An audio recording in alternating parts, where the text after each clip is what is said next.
confidence. These men would be the drivers in automobile accidents that killed one young woman and crippled another. 5 others would die traveling with these men. At least 7 of these Kennedy men would be for a time drug addicts or self-proclaimed alcoholics, while several others would have not publicly acknowledged problems with alcohol or drugs.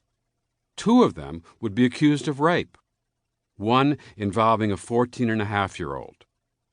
Although there were Kennedy men who lived lives without public troubles and pursued causes of immense social goodness, the sad litany includes sons from 5 of the 6 Kennedy families.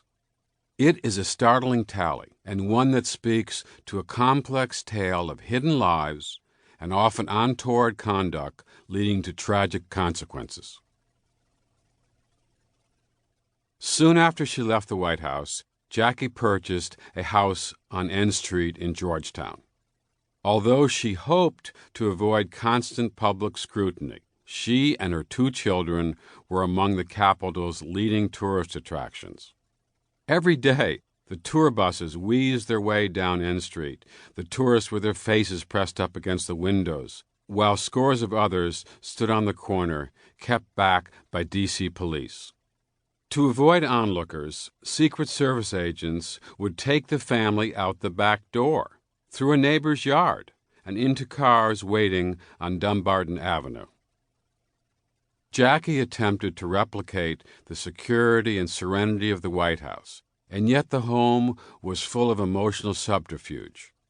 Jackie pretended that things had not changed, when in fact they would never be the same. She looked away from the darkness and chose to remember the years in the White House as Camelot.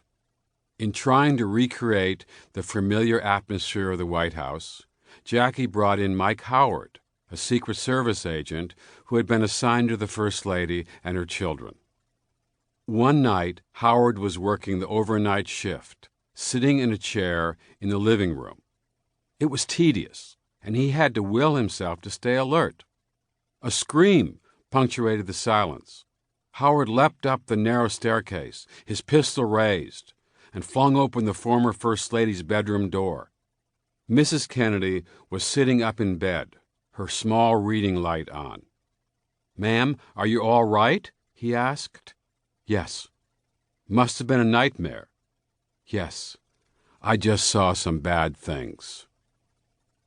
Bobby Kennedy saw bad things in the night as well, so much so that he often could not sleep. The deepest part of his grief he tried to hide, but the visible layer was shocking enough to behold. At times, he appeared shriveled up, the life drained out of him, his face an advertisement of his anguish. Bobby found his deepest solace in Jackie, and he often visited her. Howard had seen Bobby making his frequent visits to the Georgetown house. The Secret Service agent knew of the rumors of the relationship between them, but he did not know what to make of them. Jackie and Bobby spent many hours together in the house in Georgetown and in New York. Bobby sought through Jackie to touch his brother once again, to hear his laughter, to feel his life again. Bobby found with Jackie things that he would never find with Ethel. Only Jackie spoke the same expressive language that Bobby spoke, and seemed to understand the nuances of his every gesture. Whatever the specifics of their relationship, it was a mark of how much Bobby missed his brother, and how desperate he was that he could be so unconcerned about the inevitable rumors and gossip. Ethel, meanwhile, was the most loyal and loving of wives, a cheerleader and a comrade in arms. She idealized her husband and considered Bobby's critics to be traitors and fools. In attempting to outrun the shadow of desolation and depression that haunted her husband, she was acting more Kennedy than Bobby. When he had been sick as a boy, and when his big brother Joe had died, his parents had ordered him out of the house to run his sorrow away.